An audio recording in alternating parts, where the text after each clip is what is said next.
Welcome to Luca is a Billionaire, where the only thing I invest in is your answers.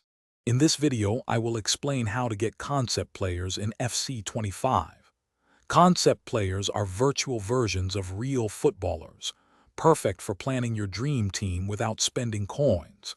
They allow you to test different squad combinations and see how players fit together before making any actual transfers.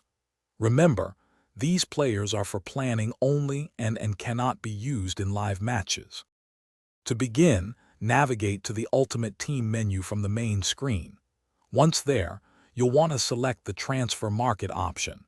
This is your gateway to finding all sorts of players. From the Transfer Market, choose Player Search to open up the search interface. This is where your journey to finding concept players truly starts. Now that you're in the player search, it's time to find those concept players. Look for the Filters section and specifically find the Concept Player toggle. Make sure to activate this option.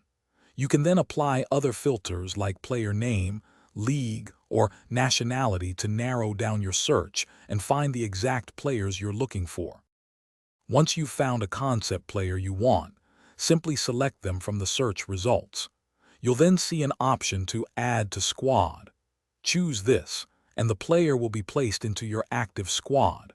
This allows you to experiment with different formations and see how their stats impact your team's overall chemistry and rating. Thanks for watching and please subscribe. It's the best investment you'll ever make.